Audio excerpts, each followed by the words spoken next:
CIET NCERT द्वारा प्रस्तुतम् अस्ति अष्टकक्षायाः संस्कृतस्य ध्वनिपाठ्यपुस्तकं दीपकम्। 12 पाठः सम्यक् वर्णप्रयोगेन ब्रह्मलोके महीयते। पृष्ठस्य दक्षिणतः एकं स्कैनर् अस्ति। एतस्य पाठस्य अधिकाधिकं ज्ञानाय स्कैन् कर्तुं शक्नुवन्ति। पृष्ठसङ्ख्या 37+100। अत्र कक्षायां छात्र अध्यापकयोर्मध्ये वार्तालापस्य चित्रं वर्णितमस्ति।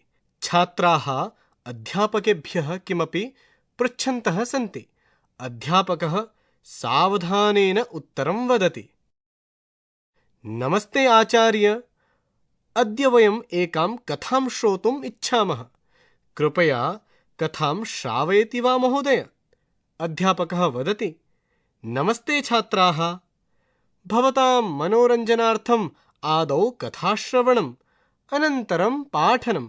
तर्हि सावधानं शृण्वन्तु। देवानां राजा इन्द्रः, असुराणां च राजा आसीत् वृत्रासुरः।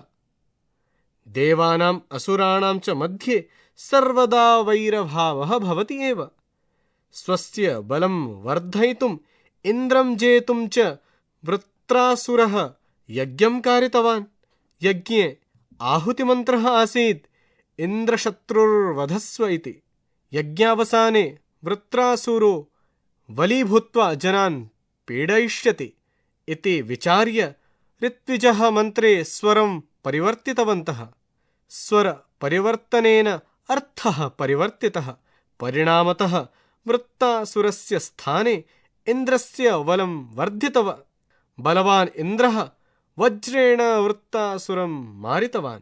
पुनः छात्रा कथयन्ति, बहु सुन्दरी कथा महोदय। तर्हि वयमपि पठनकाले भाषणकाले च स्पष्टं शुद्धं च उच्चारणं कुर्मः। त्वं यथार्थं भाषसे हिमानि। शुद्धोच्चारणस्य सन्दर्भे एव अधुना एतं विषयं पठामः। कक्षायां फलकमस्ति। फलके किमपि लिखितमस्ति। आगच्छन्तु पठामः। यागबलिः। यज्ञैः पुण्यं प्राजायते, न हि यज्ञसमं तपः। यज्ञेन वर्धते नित्यं राष्ट्रं च लोकरक्षणम्। राष्ट्रभक्तिः। राष्ट्रभक्तः सदा पूज्यः। राष्ट्रस्य पालनं श्रेष्ठं, राष्ट्ररक्षणं परं तपः। वीररसः। प्रविरोधीमतो नित्यं यशसे जीवति क्षिप्तौ। पृष्ठसङ्ख्या 38+100। श्लोकः। यद्यपि बहु नाधीशे तथापि पठपुत्र व्याकरणं। स्वजनः श्वजनो माभूत्, सकलं शकलं सकृत् शकृत्। पदच्छेदः। यद्यपि बहु न अधिशे तथापि पठपुत्र व्याकरणं।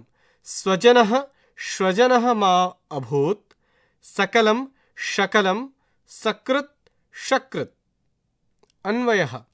पुत्र, यद्यपि बहु न अधिशे तथापि व्याकरणं पठ, येन स्वजनः श्वजनः इति, सकलं शकलम् इति, सकृत् शकृत् इति च मा अभूत्।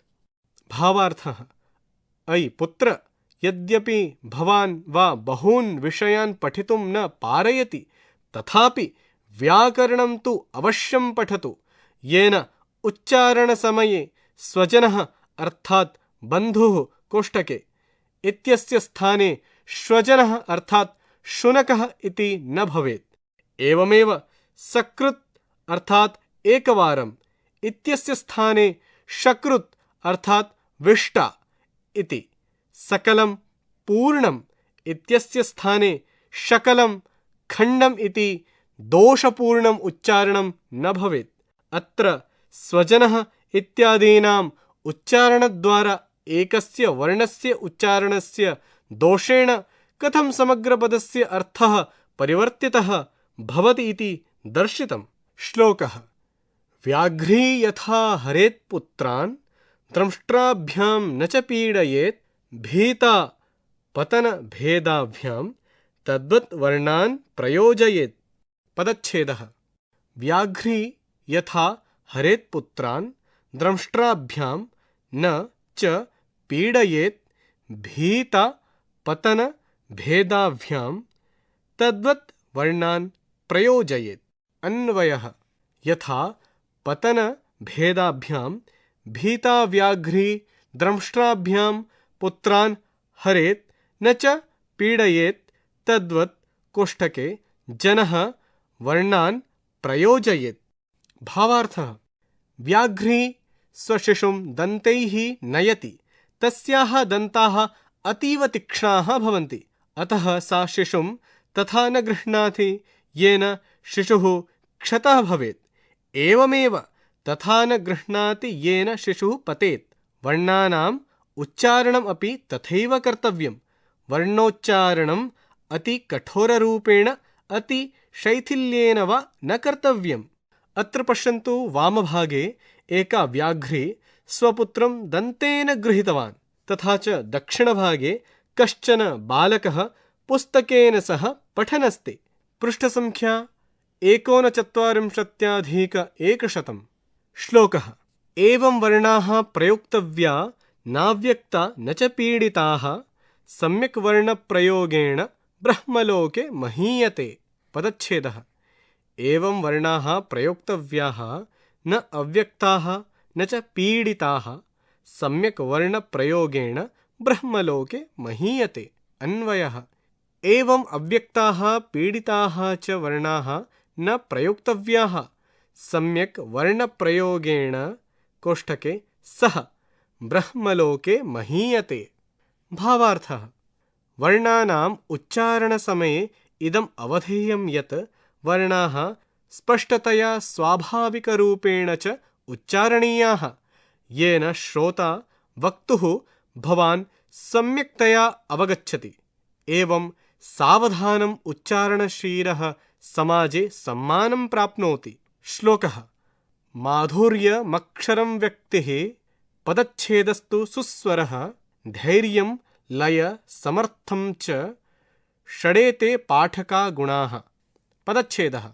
माधुर्यम् अक्षरव्यक्तिः पदच्छेदः तु सुस्वरः धैर्यं लयसमर्थं च षड् एते पाठका गुणाः। अन्वयः माधुर्यम् अक्षरव्यक्तिः पदच्छेदः तु सुस्वरः धैर्यं लयसमर्थं च एते षट् पाठकाः गुणाः कोष्ठके भवन्ति। मधुरेण स्पष्टम् उच्चारणम् अपेक्षितस्थाने पदच्छेदः सर्वेषां श्रवणयोग्येन समुचितस्वरेण कथनं सन्देहं विना पठनाय धैर्यं विषये च तल्लीनता इति एते उत्तमस्य पाठकस्य षड् गुणाः भवन्ति। पठनम् इति कौशलं सम्पादितुं वयम् एतान् गुणान् वर्धयामः। पृष्ठसङ्ख्या 40+100। श्लोकः। गीति शीघ्री शिरःकम्पी तथा लिखितपाठकः अनर्थज्ञो अल्पककण्ठश्च षडेते पाठकधमाः। पदच्छेदः। गीति शीघ्री शिरःकम्पी तथा लिखितपाठकः अनर्थज्ञः अल्पकण्ठः च षड् एते पाठकाधमाः। अन्वयः गीति शीघ्री शिरःकम्पी लिखितपाठकः अनर्थज्ञः अल्पकण्ठः च एते षड् पाठकाधमाः भवन्ति। भावार्थः यः जनः गीतगानम् इव पठति, शीघ्रं शीघ्रं वेगेन वा पठति, मस्तकदोलनं कृत्वा पठति, यः जनः लिखित्वा लिखित्वा पठति, अर्थबोधं विना पठति, मन्दस्वरेण पठति, सः अधमपाठकः इति उच्यते। अतः पठनकाले वयम् एतान् दोषान् परिष्कृत्य पठामः चेत् आदर्शपाठकाः भवामः। वयं शब्दार्थान् जानीमः। अत्र 5 कोष्ठाः सन्ति। प्रथमे शब्दः, द्वितीये अर्थः, तृतीये हिन्दी, चतुर्थे इंग्लिश, पंचमे मातृभाषया अर्थं लिखत। शब्दः ऋत्विजः, अर्थः पुरोहिताः, हिन्दी पुरोहित, इंग्लिश priests. मातृभाषायाम् अर्थं लिखत। शब्दः करतालम्। अर्थः करताडनध्वनिः। हिंदी ताली। English clap. स्वमातृभाषायां लिखत। शब्दः अधीशे। अर्थः पठसि। हिंदी तुम पढ़ते हो। English you read. स्वमातृभाषायां लिखत। अर्थः श्वजनः। अर्थः शुनकः। हिंदी कुत्ता। English dog. स्वमातृभाषायां लिखत। शब्दः सकलम्। अर्थः संपूर्णम्। हिंदी पूरा। English entire. स्वमातृभाषायां लिखत। शब्दः शकलम्। अर्थः खंडम्। हिंदी टुकड़ा। इंग्लिश फ्रेजमेंट। स्वमातृभाषायां लिखत। शब्दः सकृत्। अर्थः एकवारम्। हिंदी एकवार। English once. स्वमातृभाषायां लिखत। शब्दः शकृत्। अर्थः मलम्। हिंदी विष्टा। कोष्ठके मल। English phases. स्वमातृभाषायां लिखत। शब्दः अव्यक्ताः। अर्थः अस्पष्टाः अल्पप्रयत्नयुक्ताः। हिंदी अस्पष्ट आवश्यकता से कम प्रयत्न करना। इंग्लिश अनक्लियर कोष्ठके uses of less effort as supposed to be used. स्वमातृभाषायां लिखत। पृष्ठसंख्या 140+100। अत्रापि पञ्चकोष्ठाः सन्ति।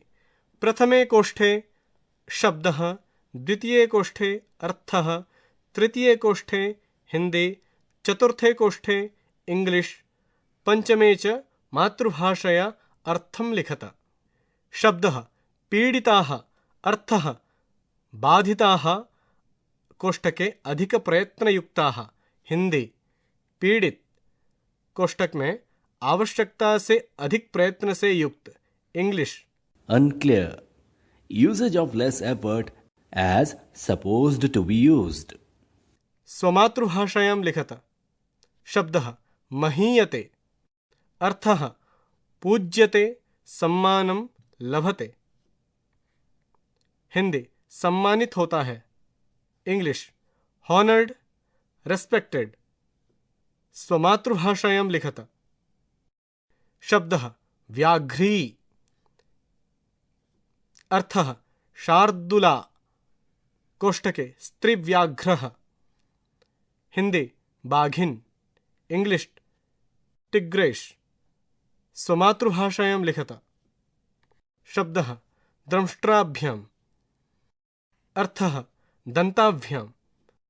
हिंदी दांतों से। English with the fangs. स्वमातृभाषायां लिखत। शब्दः पीडयेत्। अर्थः हिंसनं कुर्यात्। हिंदी कष्ट दे। English may cause pain. स्वमातृभाषायां लिखत। शब्दः भीताः। अर्थः भयेन पूरिताः। हिंदी डरी हुई। English afraid. स्वमातृभाषायां लिखत। शब्दः प्रयोजयेत्। अर्थः उच्चारणं प्रयोगं कुर्यात्। हिंदी उच्चारण प्रयोग कर सकता है। English may pronounces apply। स्वमातृभाषायां लिखत। शब्दः माधुर्यम्। अर्थः मधुरभावः। हिंदी मिठास, माधुर्यपूर्ण। English sweetness. स्वमातृभाषायां लिखत। शब्दः अक्षरव्यक्तिः। अर्थः अक्षराणां स्फुटतया उच्चारणम्। हिंदी अक्षरस्पष्टता। English clarity of letters. स्वमातृभाषायां लिखत। शब्दः सुस्वरः। अर्थः शोभनः स्वरः। हिंदी मधुरस्वर। English pleasant voice. स्वमातृभाषायां लिखत। शब्दः धैर्यम्। अर्थः विश्वासः। हिंदी आत्मविश्वास, इंग्लिश करेज, सेल्फ कॉन्फिडेंस। स्वमातृभाषायां लिखत। शब्दः पाठकाः, अर्थः पठनसम्बन्धिनः, हिंदी पढ़ने से संबंधित, इंग्लिश रिलेटेड टू रीडिंग। स्वमातृभाषायां लिखत। शब्दः शीघ्री, अर्थः यह वेगेन पठति, हिंदी तेज गति से पढ़ने वाला, इंग्लिश फास्ट रीडर। स्वमातृभाषायां लिखत। शब्दः शिरः कंपी, अर्थः यह शिरः चालयन् पठति, हिंदी सिर हिलाकर पढ़ने वाला, इंग्लिश वन हु नोट्स हेड एंड रीड्स। स्वमातृभाषायां लिखत। शब्दः अनर्थज्ञः, अर्थः यह अर्थं न जानाति, हिंदी जो अर्थ नहीं जानता, इंग्लिश हु डज नॉट अंडरस्टैंड मीनिंग। स्वमातृभाषायां लिखत। शब्दः अल्पकंठः, अर्थः दुर्बल ध्वनियुक्तः, हिंदी धीमे स्वर वाला, इंग्लिश वीक वॉइस्ड। स्वमातृभाषायां लिखत। पृष्ठ संख्या 240+100। अत्र इदम् अवधेयम्। शिक्षा, कल्प, व्याकरण, निरुक्त, छन्दः, ज्योतिषम् इति 6 वेदांगानि सन्ति। वेदांगानि। प्रथमे शिक्षा। शिक्षाग्रन्थेषु वर्णानाम् उच्चारणविधिः, स्वराः, विरामः च वर्णिताः सन्ति। द्वितीये कल्पः। कल्पग्रन्थेषु यज्ञादीनां क्रियाविधेः वर्णनम् अस्ति। तृतीये व्याकरणम्। व्याकरणग्रन्थेषु भाषायाः नियमाः सन्ति। चतुर्थे निरुक्तम्। अस्मिन् शास्त्रे शब्दानां व्युत्पत्तिः वर्तते। पंचमे छन्दः।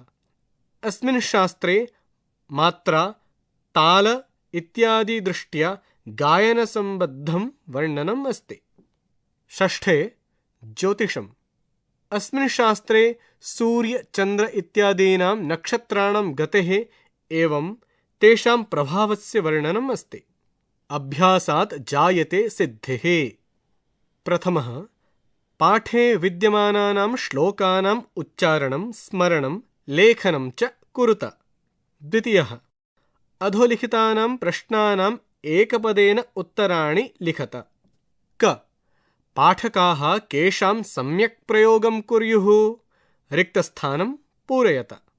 ख किम् अवश्यमेव पठनीयं, रिक्तस्थानं पूरयत। ग ब्रह्मलोके केन सम्मानं भवति, रिक्तस्थानं पूरयत।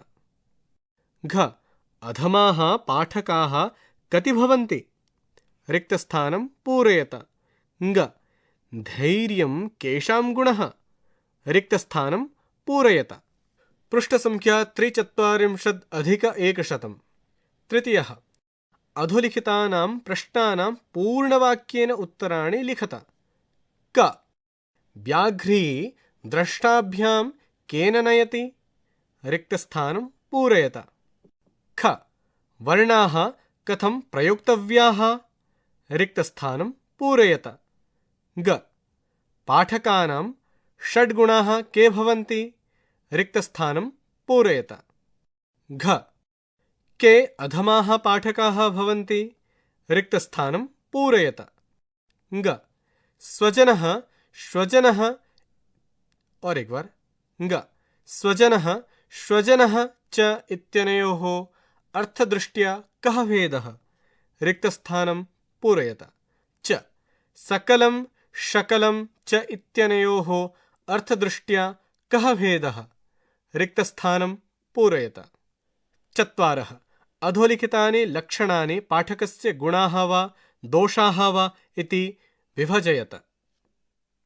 अत्र लिखितमस्ति अक्षरव्यक्तिः, शीघ्री, लिखितपाठकः, लयसमर्थम्, अनर्थः, अल्पकण्ठः, माधुर्यं, गीति, पदच्छेदः, शिरः कंपी, अनर्थज्ञः, धैर्यं सुस्वरः।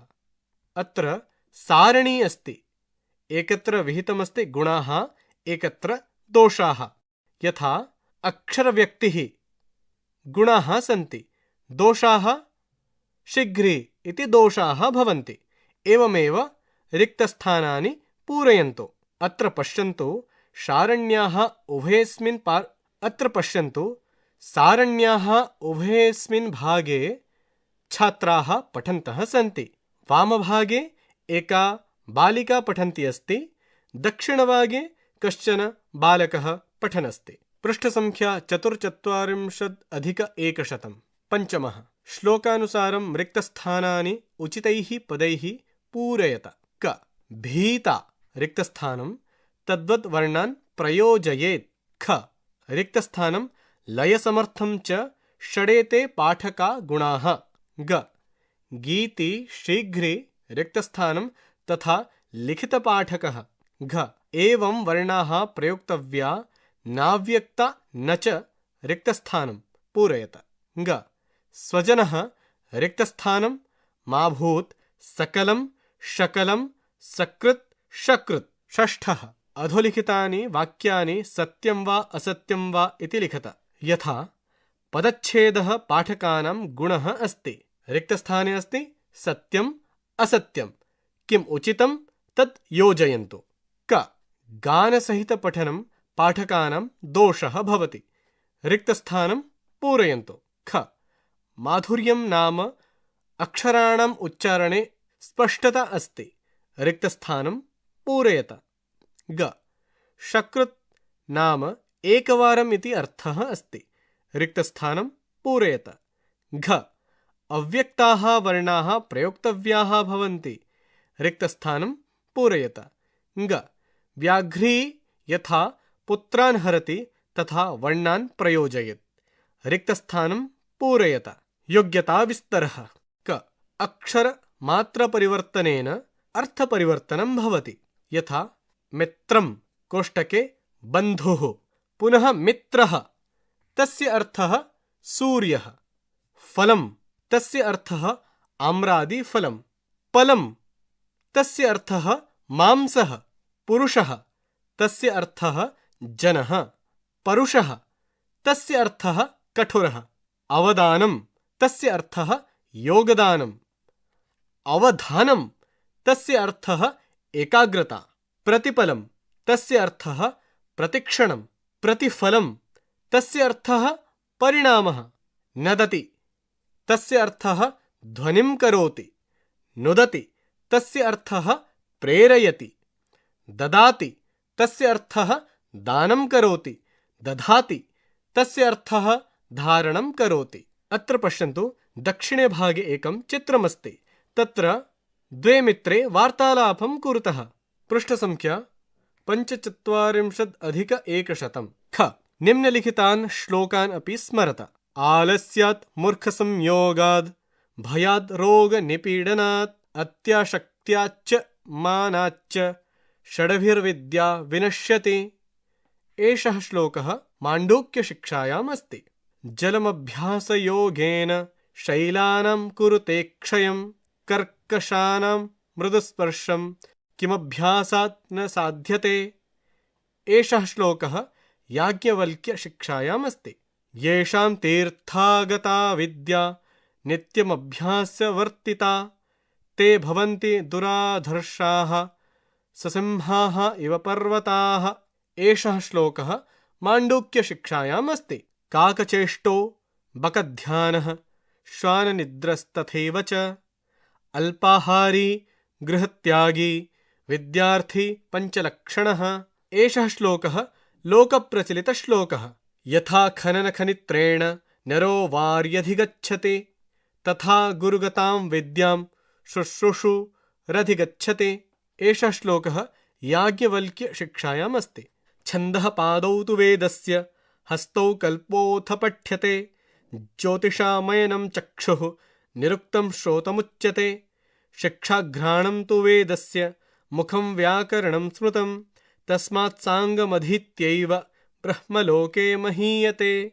एषः श्लोकः पाणिनीयशिक्षाकारिकायाम् अस्ति। परियोजनाकार्यम् कक्षायां श्लोकोच्चारणप्रतियोगितायां स्थापयित्वा निर्मितः सूच्यनुगुणम् उच्चारणम् अवलोकनीयम्। अत्र के गुणाः दोषाः च जाताः इति अधः लिखितः। अधः सारणी अस्ति, एकत्र गुणाः एकत्र दोषाः एवं लेखनीयम् इति 12 पाठः। शृण्वन्तः आसन् अष्टकक्षायाः संस्कृतस्य ध्वनिपाठ्यपुस्तकं दीपकं। वाचनस्वरः प्रसीदरञ्जनमेहरः। ध्वन्याङ्कनम् एकान्तवसिष्ठः। निर्माणसहयोगः कुसुमलता। निर्देशनं तथा निर्माणं विमलेशचौधरी। एवं च प्रस्तुतिः CIET NCERT नवदेहली भारतम्।